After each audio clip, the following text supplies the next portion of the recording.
A recently published article in Intelligent Health magazine uncovering the heated debate around Professor Tim Noakes' popular low-carb diet. Professor Noakes' recommendations may have gotten the thumbs up from MPs and Parliament staff after highlighting the country's obesity epidemic. But the author, Tamzyn Campbell, says that the highly controversial diet isn't any healthier or better for weight loss. Tamzyn Campbell is joining us from our Sea Point studios this morning. Tamzyn, thank you very, very much for joining us and welcome to the program. Hi, thank you so much. It's wonderful to be here. Good. All right. So I suppose the big question these days is to bant or not to bant. And you are saying don't bant. That's not the way to do it. And if anybody's asking me what is banting, this is what Tim Noakes' diet, pretty much his way of eating. It's called banting. So you don't agree with it. Why? What's your main argument? Well, actually, I think you've got the wrong end of the stick. I actually do agree with it. I'm one of the few dietitians who do think that there's some merit. Yes. Oh, fantastic. Yes, good. Then you and I can talk about this. I think that there's some merit to banting. Yeah, yeah. Yes. The evidence is stacking in banting's favor, especially for certain groups of people with insulin resistance and diabetes, people who are overweight and obese. Yeah. Obviously, the world is doing something wrong in how we're eating because we are suffering from a global obesity epidemic, which means it's actually obesity and overweight is growing out of control. That's what it means. It's usually a word that's used for infectious diseases, but now they're using it for something other than infectious diseases. So we've got a problem. There's something that we're doing wrong.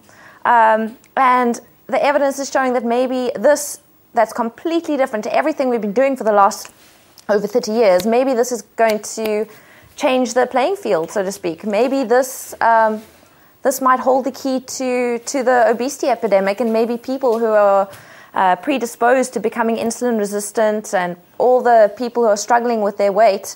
Yeah. Maybe this is something for them to try. Okay. I mean, we've even seen that a lot of our MPs and those in Parliament and so many people do comment about the healthy shape that they're in. And now they seem to be giving it the thumbs up as well. However, it still remains an exceptionally controversial eating plan and a way of life. I imagine that the high fat part of it is what's really getting to people. But what do you say? I mean, when you sort of have always been told your whole life that you shouldn't be eating this fat, but now we're condoning it. So, you know, how does this sort of, how do you condone it? How about saying to people, this is the way to go and you're not going to have a heart attack by doing it? Well, it's very difficult to get around that. That's really the problem with this, is that we've got over 30 years of conventional dietary advice that's told us that saturated fat from animals mainly, because that's where saturated fat comes from. Think of butter, cream, all of that, maybe the fat on animal meat. That's all saturated fat. And we've been told for over 30 years that is dangerous, that'll increase our heart disease risk. However, it was all based on, well, it was mainly based on this one really, really big study called the 7-country study by Ansel Keys, who kind of cherry-picked his data, left out quite a few countries that didn't prove his point and only kept in 7 out of 22 or 23 countries that he looked at. He forgot to mention things like the fact that where heart disease risk increased, those diets happen to also increase contain more refined carbohydrates and more sugar and things like that. So it wasn't really a reliable study, but yet it was a really huge and impressive looking study. And that's the study that we base our current dietary advice on to reduce our fat intake, to reduce our heart disease risk. However, that wasn't necessarily the accepted dietary advice earlier than that. And recent evidence out of Cambridge University has shown that actually saturated fat doesn't seem to increase heart disease risk at all. It doesn't increase your risk of heart attack, and it doesn't increase your risk of dying. So I think we've been misinformed over all these years that actually saturated fat doesn't increase those risks. Yeah, it's quite scary. And yet one study published, it it increases your good cholesterol levels, called your HDL cholesterol levels. Evidence indicates that it either doesn't affect or slightly elevates your LDL cholesterol, but LDL comes in two fractions. LDL is normally classified as your bad cholesterol, but it actually isn't all bad. Some of it's neutral and some of it's bad for heart disease risk. The neutral LDL cholesterol is called large buoyant LDL cholesterol that doesn't tend to stick to our arteries and doesn't tend to therefore clog our blood vessels, causing heart attacks. Then you get your small dense LDL cholesterol, which is the atherogenic or the plaque-forming LDL cholesterol, and that LDL cholesterol is not raised at all on this low-carb diet, a high-fat diet. It's your neutral LDL cholesterol, which doesn't really have any effect, that might be slightly elevated. But the diet also, evidence indicates that it lowers your triglycerides, which are the fats in your blood. Okay. It reduces blood pressure.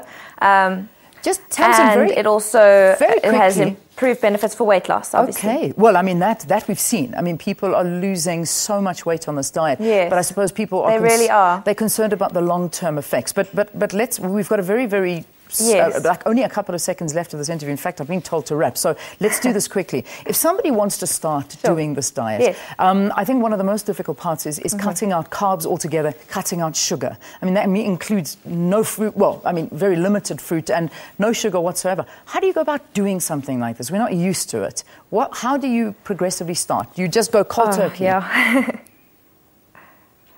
That's a very good question, and it's very difficult to cut sugar out because sugar actually can have addictive effects in the brain. I know that any of us who have struggled with the chocolate addictions or turn to the ice cream when we're feeling down, we know how difficult it is to cut out of our diet.